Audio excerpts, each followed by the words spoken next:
Bonjour à tous, petite vidéo sur la chaîne. Aujourd'hui je vais vous présenter le D32. Quand j'ai été chercher un kit en Italie pour un client, j'ai pu faire une petite vidéo sur l'avancée du prototype D32. Du coup, je vous présente un peu la machine, je la découvre parce que moi je l'ai découvert beaucoup sur le cahier des charges et sur les documents numériques, on va dire sur les dessins, voilà, les dessins techniques. Mais c'est pas comme quand on la voit en réel, quoi. Là maintenant elle est sur ses roues. Elle est vachement haute, je trouve, ce qui est plutôt bien parce que pour monter à bord et pour plein de choses c'est intéressant. Donc voilà, donc je fais un petit peu le tour de la machine. Bon, bien entendu c'est pas fini encore, mais c'est déjà quand même bien avancé. Là ils vont travailler prochainement sur les ailes, ça va permettre de faire la mise en croix et puis après ça va être toute la partie finition. Donc le D32, pour ceux qui ne savent pas, c'est une machine qui a été développée dans l'optique de coûts assez faibles, simple donc de construction, mais qui a quand même des qualités pour moi qui sont indispensables pour le constructeur. On a essayé de travailler avec la même philosophie, donc des qualités de vol bien entendu qui sont quand même assez sympas. On va dire que sans voler on aura des vitesses de décrochage autour de 60 km/h avec 525 kg, donc à pleine charge bien entendu. Avec les volets, on verra bien avec les tests, mais suivant les simulations c'est autour de 50 km/h. Vitesse de croisière entre 170 et 180 km/h, c'est déjà pas mal. On aura 100 litres de réservoir de carburant. Quand vous faites une navigation solo, si vous voulez aller un peu loin, avoir du range, c'est quand même intéressant. 100 litres de carburant, ça commence à être sympa. Si vous voulez avec une croisière éco, ça va commencer à aller loin, quoi. Puis même sans aller spécialement super loin, c'est toujours intéressant de pouvoir faire un aller-retour sans être obligé de se dire qu'il faut à chaque fois remettre du carburant, trimballer des bidons, etc. C'est quand même intéressant de se dire qu'on peut faire un aller-retour assez loin, 300-400 km, même qu'il y ait un peu de vent, etc. et qu'on a une petite une réserve quand même convenable, parce que on dit une demi-heure, mais moi je trouve qu'une heure c'est pas mal. Une heure de carburant en réserve c'est bien, donc ça fait plus ou moins 15 litres. C'est quand même assez je trouve assez pertinent pour se dérouter confortablement, parce que c'est toujours pareil, on peut toujours voir tout au minimum, mais bon, pour la sécurité, une heure de déroutement c'est pas mal, même si la législation, me semble-t-il, préconise une demi-heure. Donc voilà, donc on sera sur des réservoirs en aluminium de 100 litres, donc je crois qu'il y a 52-53 litres dans chaque aile. Donc c'est un aile haute tout en aluminium. Ensuite on a une largeur cabine, je crois de 1,25 m de mémoire. J'avais mesuré, je sais même pas si c'est pas 1,30 m, mais bon, je crois que de mémoire c'est entre 1,25 m et 1,30 m. Donc c'est assez large quand même dans la cabine. Une grande planche de bord, pareil, assez haute, assez large. Donc bon, c'est pas pour autant, parce que bon, moi j'aime bien les planches de bord assez simples, assez épuré, on va dire ça. Comme ça on peut avoir facilement les informations primaires pour voler convenablement, puis regarder dehors, c'est toujours intéressant de pouvoir regarder dehors et de se dire qu'on n'est pas constamment dans le tableau de bord entre le mano là-bas, le GPS là et je ne sais quoi d'autre. Donc ça va être une machine après classique. En termes de surface de vol, on est je crois que d'envergure il y a 9 mètres ou 9 mètres 50. La surface, on est autour de 12 mètres, un peu plus de 12 mètres, donc de place, côte à côte. Donc on aura des portes un peu stylées, un peu papillon, quoi, avec une charnière en haut qui s'ouvre vers le haut. Alors bon, les portes, de ce que j'ai compris pour l'instant, c'est des portes un peu prototypes. Il y aura peut-être, ça va évoluer au niveau des portières. Donc après on aura capot en fibre de verre, ça change pas par rapport au D24. Les saumons en fibre de verre aussi. Enfin, ils avaient parlé, le constructeur, ils avaient parlé d'avoir des volets manuels. J'avais cru comprendre ça au début, qu'ils ont développé des volets manuels. Mais visiblement, on est reparti sur de l'électrique. A priori, la cinématique était plus simple finalement, même si effectivement il y a un moteur électrique, etc. Mais bon, pour les qualités de vol, finalement, ça change pas grand-chose d'avoir des volets manuels ou électriques, dans le sens où bon, Moi je pars du principe qu'un ULM, encore une fois c'est ma vision de l'ULM, comme c'est pas censé être hyper fiable, si vous avez une machine qui peut se poser sans voler, pour moi c'est bon, ça marche, c'est un vrai ULM. Pour moi un vrai ULM, déjà dans la notion de, encore une fois, de cette catégorie d'ULM, parce qu'il y a souvent des polémiques entre ça c'est pas un ULM, ça c'est un ULM, blabla. Moi déjà pour moi c'est la première qualité d'un ULM. Pour moi un ULM c'est une machine qui doit potentiellement pouvoir se poser normalement sans voler. Parce que si tu commences à avoir un ULM mais que tu es obligé de lui mettre je sais pas quoi comme volet et puis que le jour où tu es en panne de volet que tu peux pas te poser, bon, je trouve que c'est un peu dommage, c'est un peu compliqué encore une fois, bon, ça n'engage que moi. Donc c'est pour ça que bon, finalement il y aura des volets, il me semble qu'il y aura des volets électriques, mais c'est pas un problème dans le sens où si tu es en panne de volet tu pourras te poser, ça changera pas grand chose finalement. Après je pense que les volets électriques c'est plus dans le sens d'avoir des distances de décollage et d'atterrissage hyper courtes. Donc finalement on rajoute les volets pour se dire on fait des approches très très courtes. Après bon, je sais que sur certaines machines où j'ai pu voler, avec les volets tout déployés, c'est pas hyper confortable au niveau de l'approche, on est très haut, le nez de l'avion il est très haut. Donc bon, c'est à maîtriser, c'est un peu des cas particuliers. Je sais que sur certaines machines qu'on a dans notre club, notamment pour pas le citer, le Savannah, quand on est en deuxième cran de volée, bon, il y a le manche qui se raidit un peu, le nez de l'avion il est quand même très très haut, et puis bon, faut être quand même assez précis au niveau de l'arrondi et de latéraux, parce que bon, quand tu es en deux crans de volée, c'est un appontage fondamentalement. Tu vas pas faire un kiss, hein. Ou alors bon, j'ai pas réussi à le faire en tout cas.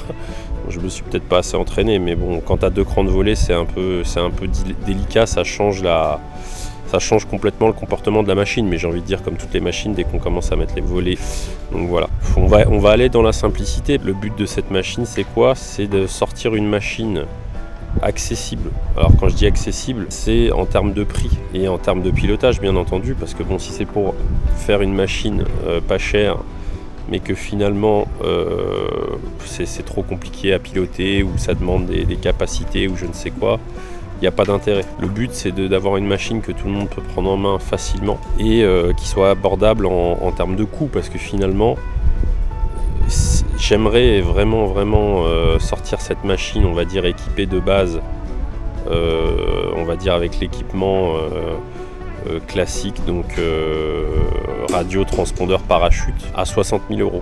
C'est vraiment, ça serait pour moi un objectif à atteindre. Alors après, bon, est-ce qu'on va réussir à l'atteindre? On verra, parce que bon, il va peut-être y avoir des modifications à faire pendant les essais, pendant toute la campagne d'essais en vol.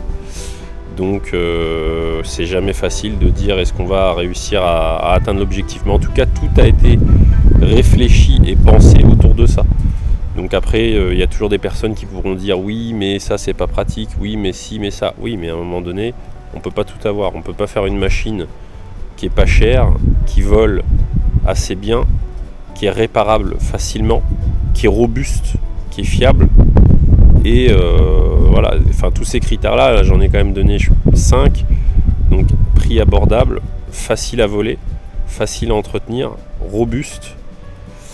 Et moi j'aurais tendance à dire, alors ça c'est un critère qui est complètement subjectif, mais moi je l'aime bien, qui est joli. Parce que encore une fois, on peut me dire des fois oui mais il y a ça déjà qui existe, mais il y a si, ouais, mais enfin il y a des machines elles sont moches, on peut me dire ce qu'on veut, mais encore une fois ça c'est un critère personnel, hein, mais il y a des machines elles sont moches, moi j'aime pas, c'est pas ma tasse. D'ailleurs le D24, bon je referai une vidéo là-dessus, mais bon souvent les clients c'est ce qu'ils me disent, qu'est-ce qui t'a amené à distribuer cette machine, ou qu'est-ce que pourquoi cette machine et pas une autre. Il y a plusieurs facteurs, mais on va dire le premier truc où je suis venu à m'intéresser. Alors avant de dire je vais la vendre ou quoi que ce soit, je vais l'importer, etc.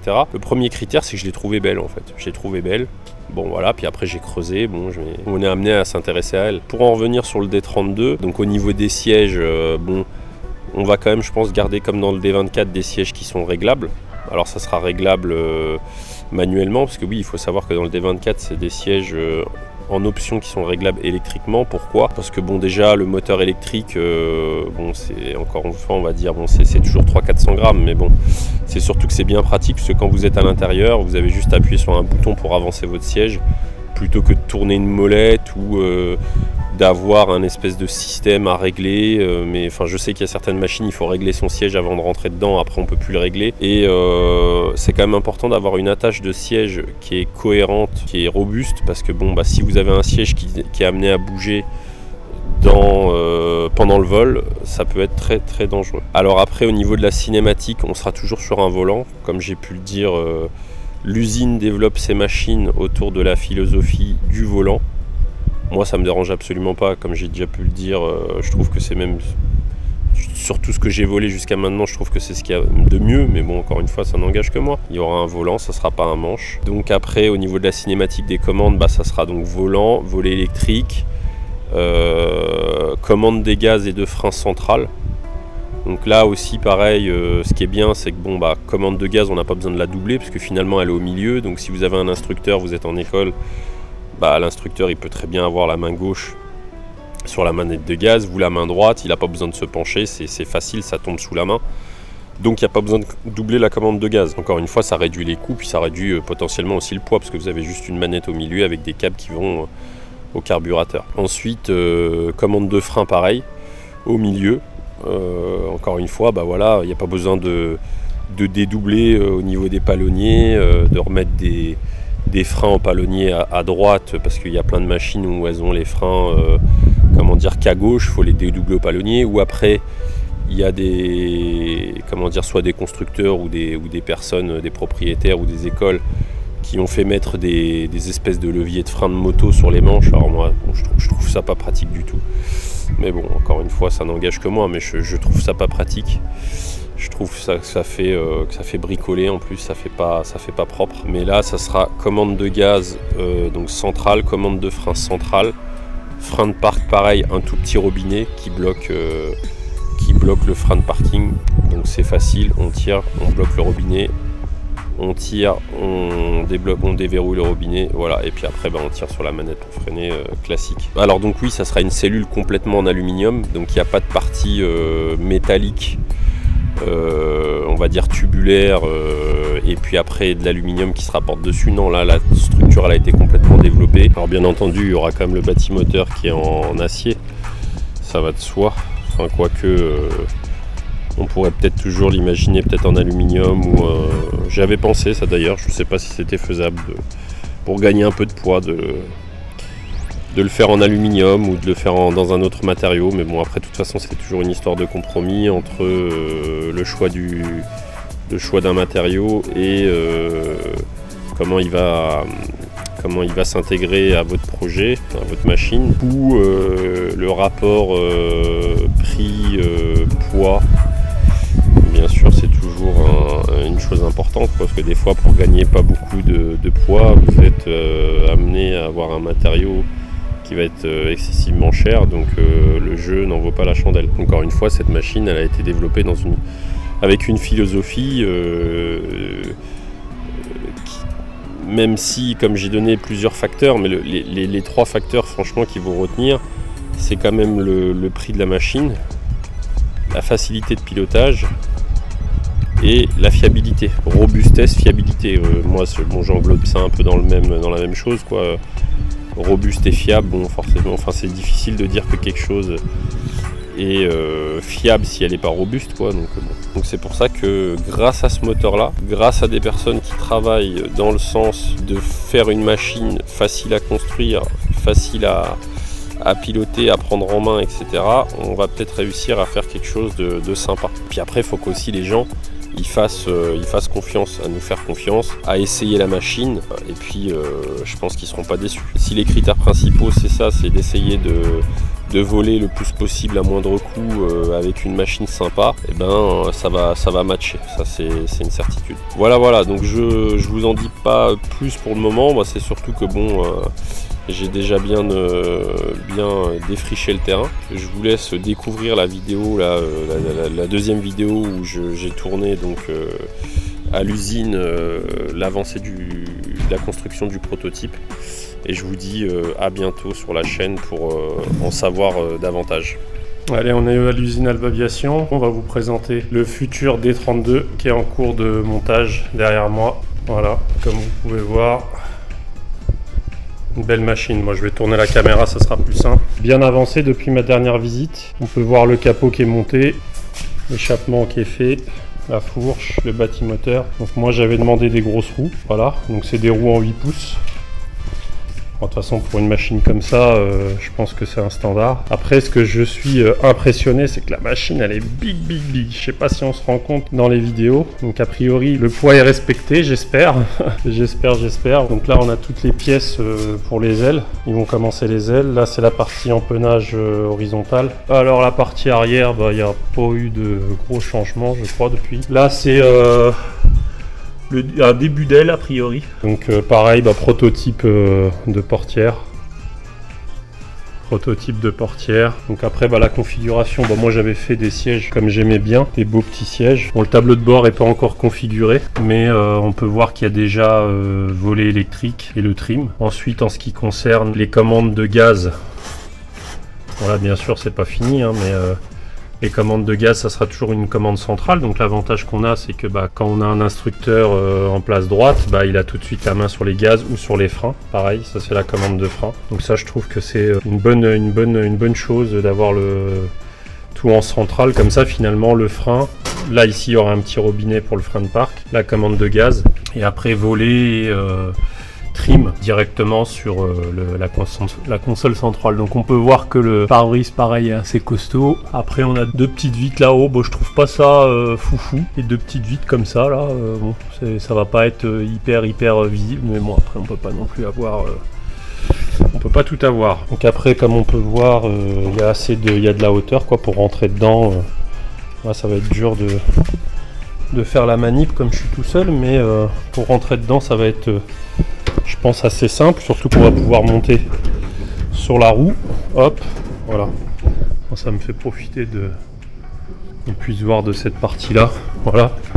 Donc le capot avant, bien entendu, les capots moteurs ils seront en fibre. Je sais pas si vraiment, moi c'est ce qui m'a impressionné au début. La première chose, c'est vraiment le fait que il me paraît super haut. Je vois par rapport à mon bingo, je suis obligé de me recroqueviller pour passer sous l'aile. Là, l'aile elle va être à cet endroit là. Donc franchement l'aile elle est, on passe en dessous. Moi je suis pas très grand, je fais 1m75, mais on passe sans problème quoi. Je sais pas si on se rend bien compte là comme ça.